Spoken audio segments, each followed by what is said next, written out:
ஆச்சி மசாலா. எந்த சமையலும் ருசி தேடும் ரகசியம் 20 ரூபாய்.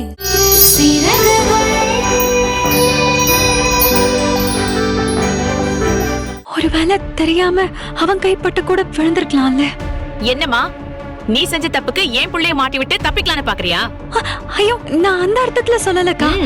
நீ சொல்றத பார்த்தா அப்படிதான் தெரியுது. ஏன் பசங்க எல்லாம் அப்படி செய்ய மாட்டாங்க. தேவையில்லாம அவங்கள பிரச்சனையில மாட்டி விடாத. என்ன பேசுற பாரு.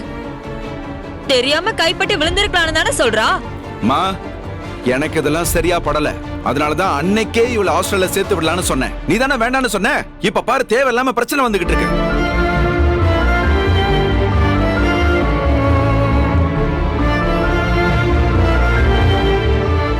ஏண்டா, இதுக்கு முன்னாடி இந்த வீட்ல பிரச்சனையே வந்தது இல்லையா? நம்ம வீட்ல என்னைக்கு பிரச்சனை வராம இருந்ததுன்னு ஒரு நாள் சொல்லுடா பார்க்கலாம். இப்ப கூட மீனாட்சியால் தான் பிரச்சனை போயிட்டு இருக்கு, பார்வதியால இல்ல. சரி, என்னைக்குதான் நீங்க என்ன குறை சொல்லாம இருந்திருக்கீங்க? அதெல்லாம் நான் ஒண்ணும் பெருசா எடுத்துக்கலையே. ஆனா எதுக்கு யாரோ ஒருத்திய நம்ம வீட்டுக்கு கூட்டிட்டு வந்து தங்க வைக்கணும்? முதல்ல இவளை இந்த வீட்டை விட்டு அனுப்புங்க. எதுக்கடி பார்வதி வீட்டை விட்டு அனுப்பணும்? அவ இங்க இருக்கிறதுனால உனக்கு என்ன பிரச்சனை? எனக்கு இவளை பார்த்தாலே பிடிக்கல. இவ இந்த வீட்ல இருந்தா என்னால நிம்மதியாவே இருக்க முடியல. மீனாட்சி, பார்வதி இங்க இருக்கிறது பொறுக்க முடியலனா நீ வேணா வீட்டை விட்டு போடி.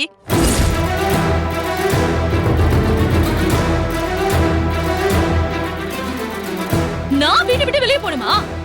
ஆமா, உனக்கு மட்டும் இல்ல, எல்லாருக்கும் தான் சொல்றேன். பார்வதி ஒண்ணு யாரோ இல்ல, அவளும் ஏன் பொண்ணுதான். இந்த குடும்பத்துல ஒருத்திதான். அவ இந்த வீட்டுல இருக்கிறது யாருக்கும் பிடிக்கலனாலும் சரி, தாராளமா வீட்டை விட்டு வெளியில போலாம். யாரும் தடுக்க போறது இல்ல. அம்மா,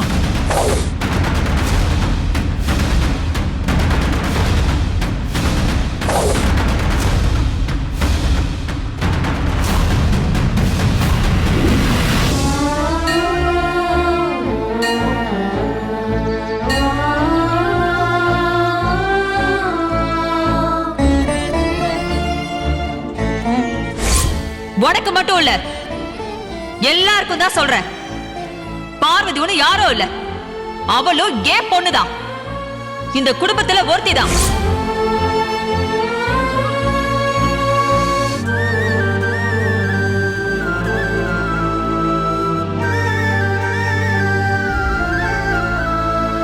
பார்வதி, நடந்த எல்லாத்தையும் நான் கேள்விப்பட்டேன். இந்த மீனாட்சி எதுக்கு உன்னை பார்த்தாலே இப்படி எரிஞ்சு விழுகிறான்னு எனக்கு தெரியல. அவ அப்படிதான் பார்வதி, நீ மனசுல எதுவும் வச்சுக்காத. முதல்ல கண்ணத்தோட. நான் மீனாட்சியை நினைச்சு வருத்தப்படல மாமா. வேற எதுக்காக இப்ப கண்ணை கசக்கிட்டு இருக்க? நான் இந்த வீட்டுக்கு திடீர்னு வந்ததுனால எல்லாருக்கும் ஒரு மாதிரியா தான் இருக்கும். அது எனக்கும் புரியுது. ஆரம்பத்துல எல்லாரும் அப்படிதான் இருப்பாங்க. ஆனா ரொம்ப நல்லவங்க பார்வதி, போக போக பழகிடுவாங்க. நீ கவலைப்படாத. நான் யாரையும் தப்பாவும் வருத்தமாவும் நினைக்கல மாமா. ஆனா அத்தைய பார்க்கும் போதுதான் எனக்கு குற்ற உணர்ச்சியா இருக்கு. நீ ஏன் அப்படியெல்லாம் யோசிக்கிற? எப்படி மாமா என்னால அப்படி யோசிக்காம இருக்க முடியும்? இந்த வீட்டுல இருக்கிறவங்க யாராவது என்ன ஏதாவது சொல்லிட்டா அத்தைக்கு அவ்வளவு கோவம் வருது. எனக்காக எல்லாரையுமே எதிர்த்து நிக்கிறாங்க. அப்படின்னா அத்தை என் மேல அவ்வளவு பாசமும் நம்பிக்கையும் வச்சிருக்காங்கன்னு தானே அர்த்தம். அத நினைச்சாதான் எனக்கு ரொம்ப குற்ற உணர்ச்சியாவே இருக்கு. பார்வதி, எங்க அம்மா பாசக்காரங்க தான், இல்லன்னு நான் சொல்லல. உன் மேல மட்டும் இல்ல, எல்லார் மேலயும் எங்க அம்மா பாசமா தான் இருப்பாங்க. அதனால தானே மாமா இத்தனை வருஷமா எனக்கு கிடைக்காத பாசம் அத்தை கிட்ட இருந்து கிடைக்குது. அதுதான் எனக்கு அதிகமான குற்ற உணர்ச்சியை கொடுக்குது. சரி பார்வதி, அதுக்கு இப்ப நீ என்ன பண்ணலான்னு இருக்க? அத்தை கிட்ட உண்மையை மறைச்சு இந்த வீட்டுல இருக்கிறது எனக்கு கஷ்டமா இருக்கு மாமா.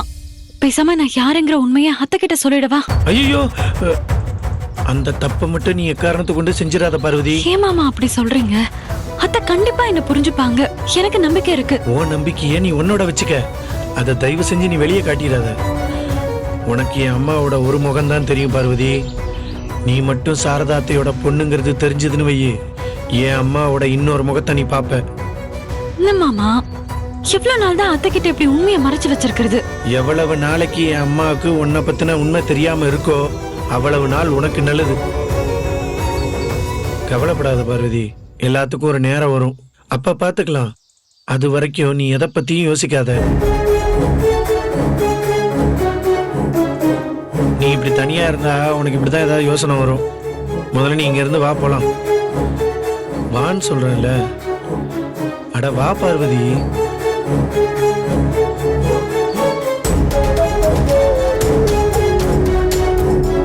தர்மா, உன்னதான் தேடிட்டு இருந்தேன். என்னக்கா கோயில் கிளம்பிட்டியா நீ? ஆமாண்டா. நீ என்ன வந்து வண்டியில விட்டுறியா? வரும்போது நானே வந்துடுறேன். அது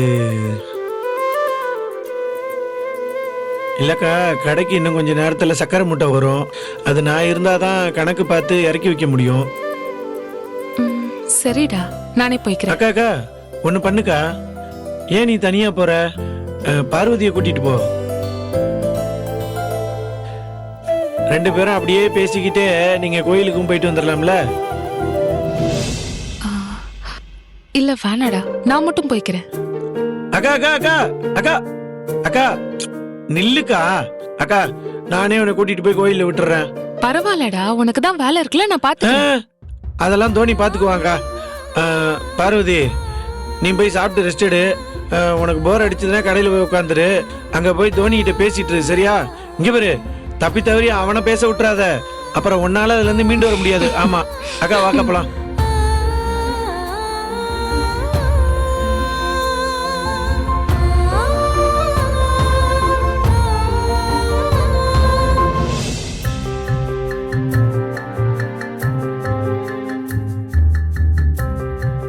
பார்வதி, ஒரு காஃபி கிடைக்குமா? இதோ எடுத்துட்டு வரேன் மாமா.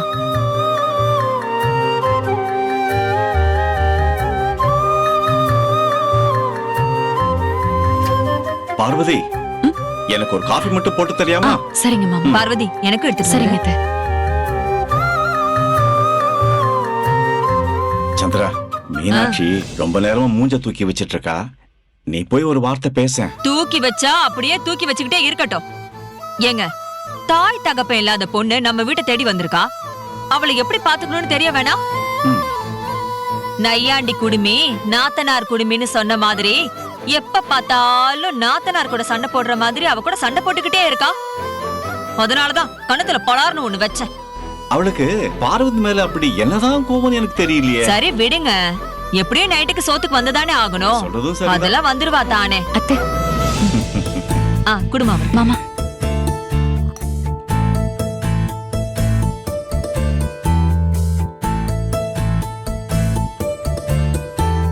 இத நாம முன்னாடியே படிச்சு வச்சுக்க வேண்டியதான்.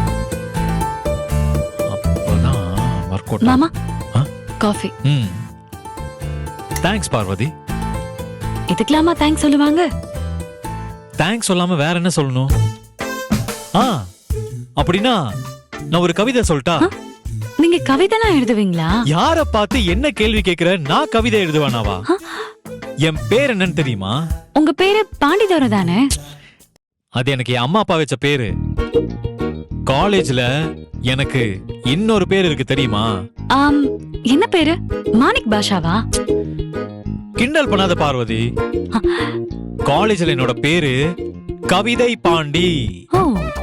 இன்டர் காலேஜ் காம்படிஷன் எல்லாத்துலயும் கவி அரங்கம்னா அங்க இந்த கவி பாண்டி இருப்பான்.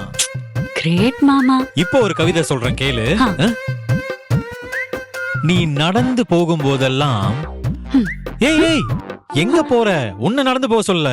கவிதை நீ இங்கே நில்லு. சரி சரி சரி. நீ நடந்து போகும்போதெல்லாம் மாமா இப்போ நீங்க நடந்து போறீங்க. அது ஃபீல். கவிதை கவிதை நின்னே சொல்றேன். நீ நடந்து போகும்போதெல்லாம் மண் தரை கூட மத்தளம் வாசிக்கிறது. நீ ஓடி ஆடும் போதெல்லாம் காற்று கூட கீதம் பாடுகிறது. நீ சிரிக்கும் சப்தம் எல்லாம் சங்கீதமாகிறது. நீ அழுதால் மட்டும் ஏன் மேகங்கள் அழுகிறது? ஐயோ சாரி மாமா, சாரி. சூப்பர் இருந்துச்சு. சூப்பர் மாமா. எப்படி மாமா இப்படியே யோசனை வருது? என்ன பார்வதி, நமக்கு இதெல்லாம் என்ன? எல்லாமே கவிதை தான் நமக்கு. ஆக்சுவலி பார்வதி, இந்த காஃபிய பார்த்தா கூட கவிதை சொல்லுவேன். நீ காபி போடும்போது மட்டும் சர்க்கரையே போட தேவையில்லை. என்ன பார்வதி, ஏன் என்று கேட்கிறாயா? உன் கண் பார்வையே போதும், காபியும் இனிக்கும். வேற லெவல் மாமா நீங்க. நீங்க கலெக்டர் ஆகிறதுக்கு பதிலா பேசாம கவிஞரா இருக்கலாம். ரொம்ப அழகா எழுதுறீங்க. இருக்கட்டும் இருக்கட்டும், எனக்கு இந்த புகழ்ச்சி எல்லாம் பிடிக்காது. ஆக்சுவலி நீ சொன்னது எனக்கு பிடிச்சிருக்கு. ஐ திங்க் நான் கலெக்டர் ஆனா கூட கவிதையா எழுதி ஒரு புக்கு போடவா? பார்வதி, கவிஞரா இருக்கலன்னு சொன்னவ காணாம போயிட்டாளே. என்னாச்சு மாமா? அவன் கத்துறானே, அதுக்கு பேர் கவிதையா? கழுத கூட கொஞ்சம் நல்லா கத்தும். அவன் கவிதைங்கிற பேர்ல சொல்றதெல்லாம் அந்த கழுத கூட மன்னிக்காது. இல்லத்த, அவரை என்கரேஜ் பண்றதுக்காக தான் அப்படி சொன்னேன். நீ சொல்லிட்டு போயிடுவோமா? ஆனா அவன் சும்மா இருக்கணுமே. உடனே இப்ப அடுத்த கவிதை எடுத்துட்டு வருவான் பாரு. பார்வதி, கம்பன் வந்துட்டாரு பாரு. பார்வதி, நான் பேசிட்டு இருக்கும்போது எங்க போனேன்? அது அது பரவாயில்ல, இன்னொரு கவிதை இருக்கு, கேக்குறியா? இது முழுக்க முழுக்க என்ன பத்தி சுயசரிதை மாதிரி. நல்லா கேட்டுக்கோ. வீட்டிலோ தொல்லை, வேலையே இல்லை, நான் தான் 4வது புள்ளை, எனக்கு அந்த வானம் தான் எல்லை. ஏண்டா என்கிட்டயே வாடா. இல்ல பார்வதிக்கு எப்படி இருக்கு, எப்படி இருக்கு சொல்லு. அவங்க 2 பேருக்கு என்னோட கவிதை பிடிக்காது. நீ சொல்லு பார்வதி, எப்படி இருக்கு? நல்லா இருக்கு மாமா, ரொம்ப நல்லா இருக்கு. நான் தான் 4வது புள்ளை, அந்த வானம் தான் எல்லைன்னு முடிச்சேன். அங்கதான் இந்த பாண்டிதுரை ஒரு கம்பன் வாரிசுன்னு ப்ரூவ் பண்றேன். டேய், உன் தாத்தா பேரு முனியாண்டிடா, நீ முனியாண்டி வாரிசுடா. அப்பா அது விடுங்கப்பா. ச்சே, அவங்க அப்படிதான் பார்வதி. இன்னொரு ஸ்பெஷல் ஐட்டம் ஒண்ணு இருக்கு. மேலே பார்த்தால் மேகம், கீழே பார்த்தால் காடு, எதிரே பார்த்தால் படிக்கிற வேலையை பார்க்காம எப்ப பாரு கவிதை எழுதுறேன்னு உளறிக்கிட்டு போய் எழுதி பாஸ் பண்ற வழிய பாரு. அம்மா, ஒரு நாள் இல்ல ஒரு நாள் நான் சாகித்ய அகாடமி அவார்டு வாங்கிட்டு வந்து நிக்க போறேன். அப்ப தெரியும் உங்களுக்கு என்ன. போடா.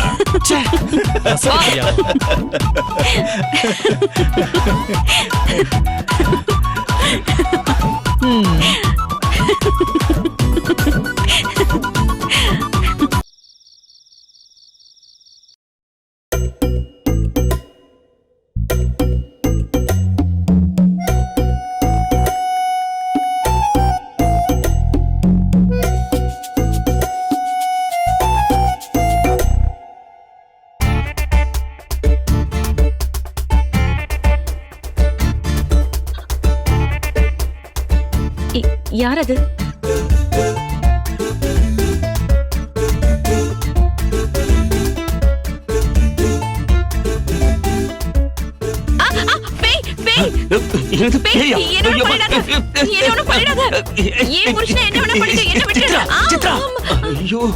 ஏண்டி கத்துற? உள்ள எழுதிருப்பது நான் தான் புருஷன். நீதானா?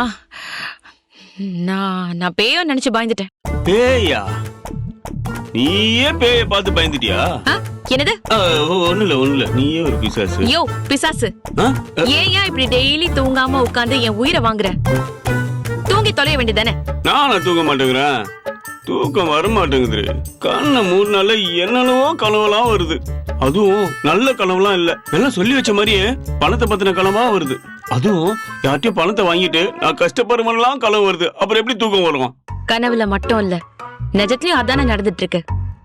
4 லட்சம் ரூபாய் பணத்தை ஒரே நாள்ல ஏமாந்துட்டு வந்தல, அப்ப இப்படிதான் தூக்கம் வராம உட்கார்ந்துருக்கணும். அனுபவி. அனுபவியா? என்னடி இதுல உனக்கு எதுவுமே சம்பந்தம் இல்லாத மாதிரி பேசுற? பாரு, சந்தோஷத்திலயும் கஷ்டத்திலயும் பொண்டாட்டிக்கு சம பங்கு இருக்கு. கரெக்ட் தான். ஆனா என்னைக்காவது நான் சந்தோஷத்தை பார்த்திருந்தா உன் கஷ்டத்திலயும் கூட இருந்திருப்பேன். ஆனா நான் தான் உன்னை கல்யாணம் பண்ண நாள்ல இருந்தே சந்தோஷத்தை பார்த்ததே இல்லையே. அப்புறம் எப்படி நான் உன் கஷ்டத்துல கூட இருப்பேன்? எல்லாம் நேரம். நானும் பேசாம தர்மா மாதிரி ஒரு கடையை வச்சுட்டு நிம்மதியா உட்காந்துருக்கலாம். பிசினஸ் மேன் ஆகுறேன், தொழிலதிபர் ஆகுறேன்ட்டு இன்னைக்கு வெறும் கையில காக்கா விட்ட நிலைமையில வந்து நிக்கிறேன். இந்த யோசனை எல்லாம் முன்னாடியே வந்திருக்கணும். பட்டத்துக்கு அப்புறம் தானே உனக்கு புத்தி வந்திருக்கு. என்ன பண்றது, ஆசை யாரையும் விட்டு வைக்கிறது இல்லையே. அதனால தானே இப்படி மாட்டிட்டு முழிச்சிட்டு இருக்கேன். ஆசைப்படுறது தப்பு இல்ல, பேராசைப்படுறது தான் தப்பு. அப்படியே பேராசைப்பட்டாலும் அதுக்கேத்த மாதிரி உழைக்க தெரியணும். உனக்கு தான் அப்படி ஒரு பழக்கமே கிடையாது. இல்லனா இப்படி 50க்கும் 100க்கும் உன் தம்பி கிட்ட கையேந்திக்கிட்டு நிப்பியா? அது எப்படி சித்ரா, உன்னால மட்டும் நேரத்துக்கு ஏத்த மாதிரி மாற முடியுது? நான் எப்ப அப்படி மாறினேன்? ஆமா, அன்னைக்கு நான் பட்டு புடவை வாங்கிட்டு வரும்போது மட்டும் உன்னை நான் உள்ளங்கையில தாங்குவேன் அப்படி இப்படின்னு பல மாதிரி பேசினேன். இப்ப மட்டும் எரிஞ்சு எரிஞ்சு விழுற. யோ, நீ என்ன வேணாலும் நினைச்சுக்கோ. நான் உன்னை வேண்டான்னு நினைச்சிருந்தா நான் என்னைக்கோ பிள்ளைங்களை கூட்டிட்டு இந்த வீட்டை விட்டு போயிருப்பேன்.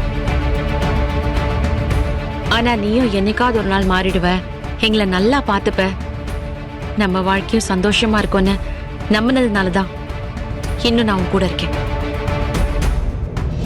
ஏதோ உன்னால புரிஞ்சுக்க முடியலன்னா நான் ஒண்ணும் பண்ண முடியாது. சித்ரா, என்ன மன்னிச்சிரு சித்ரா. நீ என் மேல இவ்வளவு நம்பிக்கை வச்சிருப்பேன்னு எனக்கு தெரியாது சித்ரா. இங்க பாரு, இனிமே நான் இந்த மாதிரி தப்பான வழியெல்லாம் போக மாட்டேன். நீ சந்தோஷப்படுற மாதிரி நான் நடந்துப்ப சித்ரா. சரி, முதல்ல இந்த 4 லட்சம் ரூபாய் பணத்தை எப்படியாவது புரட்டி கொடுக்கற வழியே பாரு. யார்கிட்டயாவது கடன் வாங்கினா கூட பரவாயில்ல, சமாளிச்சுக்கலாம். ஆனா இந்த வீட்டுக்குள்ள நாம அவமானப்பட்டு நிக்கவே கூடாது. சரி சித்ரா, நான் எப்படியாவது பணத்தை ரெடி பண்ண பாக்குறேன். முதல்ல அதை செய்.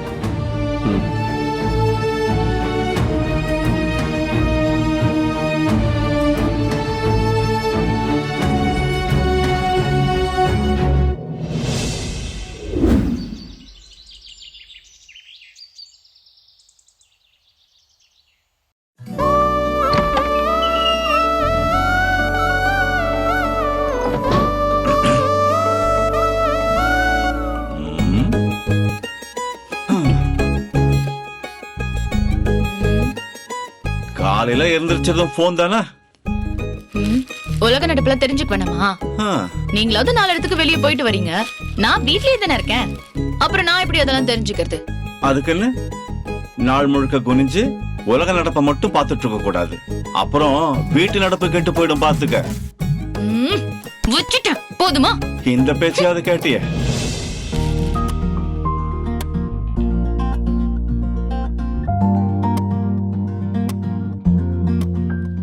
மாமா, காஃபி. சந்திரா எங்கம்மா? அத்தை பூஜை ரூம்ல இருக்காங்க. தேங்க்ஸ்மா. மீனாட்சி,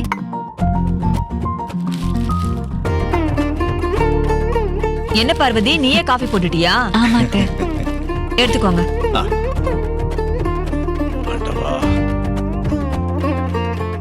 இந்தாடி. ஏய், இந்த திமிர் கொண்டு குறைச்சல் இல்ல உனக்கு. மா, விபூதி எடுத்து நெத்தியில வைமா, ஏமா மூஞ்சி ஃபுல்லா கொட்ற? அதுக்கு நீயே எடுத்து வச்சிருக்கணும். எடுத்துக்கோ பார்வதி. இல்ல அத்தை, நான் அப்புறமா வச்சுக்கிறேன். ஏமா? அத்தை, என்கிட்ட இந்த ஒரு தாவணி தான் இருக்கு, மீதி எல்லாத்தையும் துவைச்சு போட்டிருக்கேன். அதான் காஞ்ச உடனே குளிக்கலான்னு.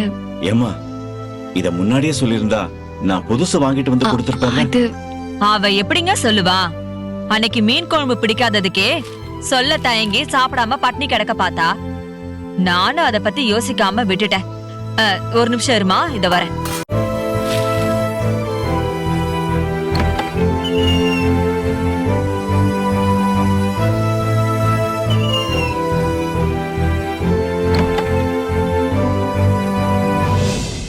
பார்வதி, இத கட்டிக்க.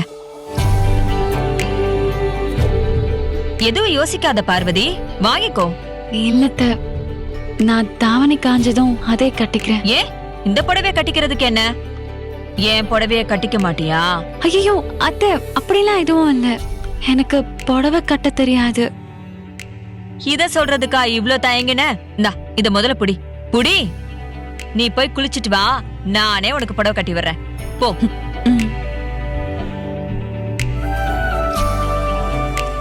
சந்திரா, நான் கொஞ்சம் பக்கத்துல போயிட்டு வரேன். சரிங்க.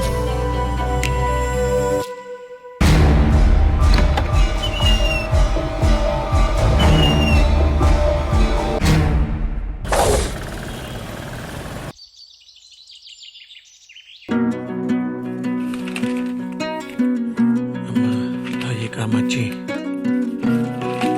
என்னப்பா காலையிலேயே கேலண்டர் எடுத்து பாத்துக்கிட்டு இருக்கீங்க? எதுவும் விசேஷமா? நம்ம நாகராஜ் இருக்கான்ல, அவன் புது வீடு கட்ட போறானா, அதுக்கு கடக்கால் போட போறானா, அவனுக்கு நல்ல நேரம் எப்படி பாக்குதுன்னு தெரியாதா? அதான் நான் பாத்துக்கிட்டு இருக்கேன்.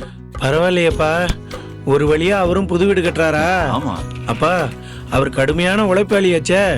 அவர் வீடு கட்டுறாருன்றத கேட்கும் போதே சந்தோஷமா இருக்குப்பா. ஆமாண்டா. எல்லாரும் புது வீடு கட்டுறாங்க, நாம தான் இன்னும் கட்டவே இல்ல. ஏய், அந்த நாகராஜ் நேத்தி வரைக்கும் குடிசை வீட்டுல தான் வாழ்ந்துட்டு இருந்தான். அடுத்த மழை வந்தா அவன் வீடே இடிஞ்சு விழுந்துரும். அதனால அவன் வீடு கட்டுறான். நம்ம வீட்டுக்கு என்ன, நல்லா தானே இருக்கு. நல்லாதான் இருக்கு. நீ கவலைப்படாத மீனாட்சி, உனக்கு மாப்பிள்ளை பார்க்கும்போது நல்லா 2 அடுக்கு மாடி வச்சு கட்டி வீட்டுக்குள்ளேயே படி வச்சு கட்ட மாப்பிள்ளையா பாத்துருவோம். இப்ப கல்யாணம் ஒண்ணுதான் எனக்கு குறைச்சல்.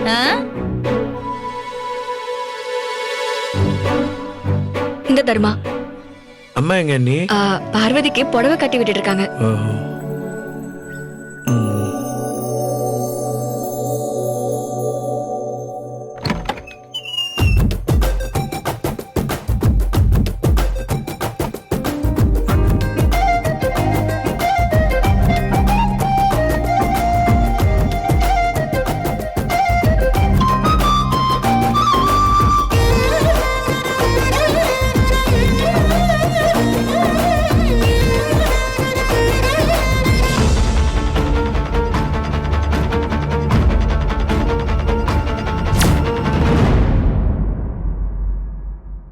ஆச்சி மசாலா. எந்த சமையலும் ருசி தேடும் ரகசியம் 20 ரூபாய். ஆச்சி மசாலா. எந்த சமையலும் ருசி தேடும் ரகசியம் 20 ரூபாய். இந்த வீடியோ உங்களுக்கு பிடிச்சிருந்தா சரிகமா டைஸ் டிவி ஷோஸ் தமிழுக்கு லைக் பண்ணுங்க, ஷேர் பண்ணுங்க, சப்ஸ்கிரைப் பண்ணுங்க.